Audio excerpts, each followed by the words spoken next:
Hola, ¿cómo están todos? Mi nombre es Sebastián Preciado y el día de hoy les vengo a hablar sobre nuestro proyecto de investigación haciendo ontología social de aprendizaje.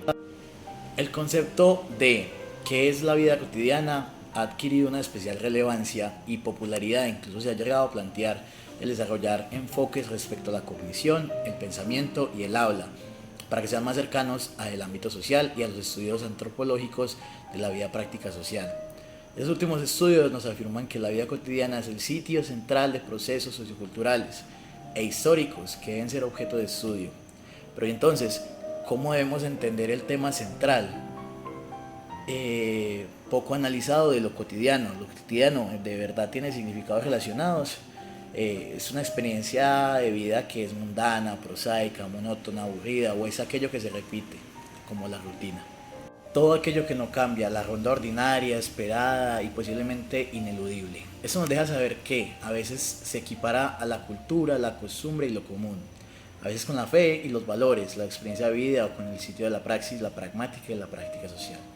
En todo caso, estas interpretaciones diversas mantienen el sentido vago y abierto del término.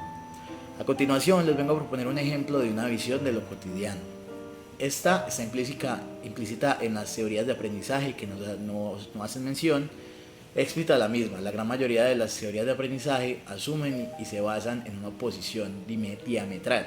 Su noción clave es siempre la de avanzar hacia un conocimiento científico e implícito, mientras que al hacer este movimiento se aleja del polo opuesto, el de la vida cotidiana. Una teoría del aprendizaje digna de este nombre debe tener por lo menos los siguientes tres componentes. Primero, una relación entre el sujeto y el mundo. Segundo, un telos. Y tercero, y los mecanismos o procesos mediante los cuales se lleva a cabo este cambio. A continuación, analizaremos dos de las más importantes teorías del aprendizaje contemporáneas y bastante representativas. La primera, la ciencia cognitiva, y la segunda, la epistemología genética. La ciencia cognitiva y la epistemología genética de Piaget. La ciencia cognitiva tiene como objetivo describir los ámbitos de competencia humana en términos de un sistema formal de reglas que operan con elementos. Ellos son los tokens. El sujeto se considera de carácter computacional, lógicamente equivalente a un sistema formal automatizado.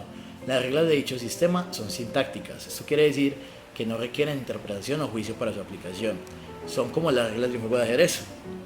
Para la ciencia cognitiva, los sistemas formales o computacionales generan afirmaciones acerca de un mundo objetivo que pueden ser verdaderas o falsas. El aprendizaje en la ciencia cognitiva es entonces un movimiento hacia la racionalidad computacional autocontenida, donde la racionalidad es vagamente análoga a la preservación de verdad en sistemas matemáticos. La epistemología genética de Piaget, en su trabajo, Piaget describe el cambio del niño de la inteligencia sensomotriz al pensamiento preoperacional y luego al pensamiento operacional concreto como consecuencia de una abstracción reflexiva. La etapa final de la trayectoria del desarrollo de Piaget es la inteligencia operacional formal. El pensamiento formal es abstracto, libre de limitaciones, de espacio y de tiempo, que son características de las operaciones concretas y de la etapa sensoriomotriz.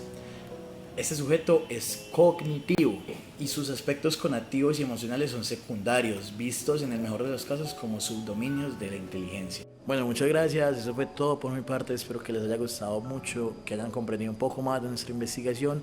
Los dejo con mi compañero Sebastián Vázquez, hasta luego, muchas gracias.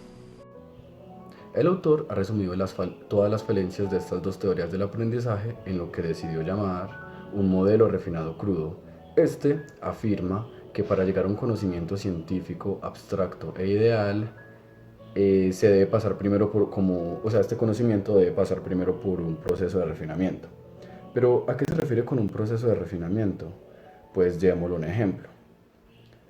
Un cubo de azúcar, que no es para nada un objeto ideal, para llegar a ser el azúcar este en grano que utilizamos como endulzante, debe pasar primero por un proceso de refinamiento para librarlo de todas las impurezas e imperfecciones y suciedades que este tenía, para así ya, como mencioné con anterioridad, dejarlo puro. A esto se refiere el modelo refinado crudo. Para llegar a un conocimiento científico abstracto ideal, Primero, el conocimiento práctico que adquirimos del mundo lo tenemos que interiorizar, pues lo tenemos que refinar a través de un proceso de interiorización o de introspección. La distinción entre lo refinado y lo crudo encapsula diferencias entre lo mental y lo manual, entre el pensamiento y la acción, la teoría y la práctica, lo ideal y lo real, entre sujeto y mundo, entre élite y común.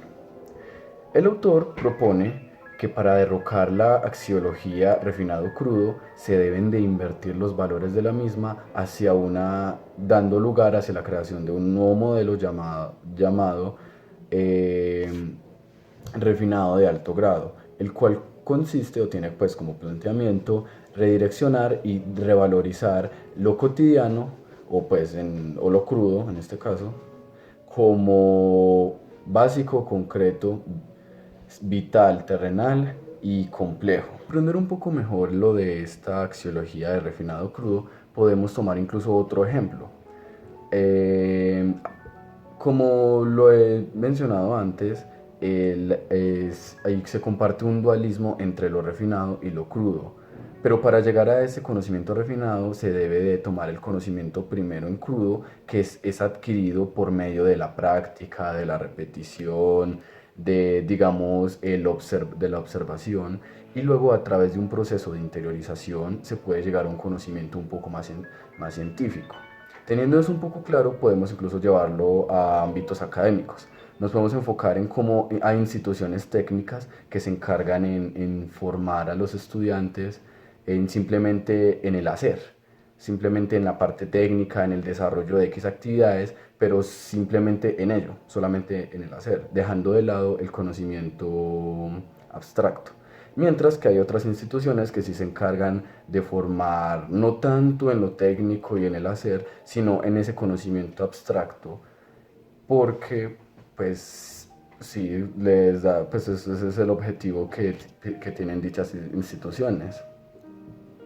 Entonces, lo que el autor propone es que para llegar a crear una nueva teoría del aprendizaje que se enfoque no solamente en lo académico, sino que también tenga lo social, lo social, lo cultural y lo político en cuenta, se debe de tomar como objeto de estudio la cotidianidad, lo común, este conocimiento crudo, para poder, digamos, llegar a dicho fin, que es el de una ontología que es el desarrollo de una ontología social del aprendizaje.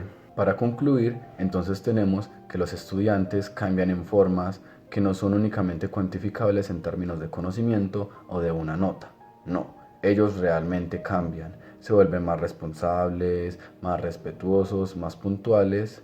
Y estos son aspectos que las teorías del aprendizaje contemporáneas no contemplan. Una teoría del aprendizaje adecuada describirá y promoverá el trabajo ontológico que hace posible que dichos cambios sean posibles.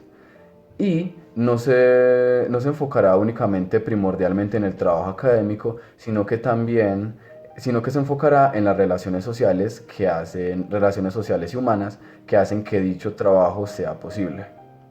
Muchas gracias por haber prestado atención. Mi nombre es Sebastián Vázquez Arenas y esto ha sido todo por parte de la presentación de las fichas investigativas que hemos presentado mi compañero y yo. Muchísimas gracias.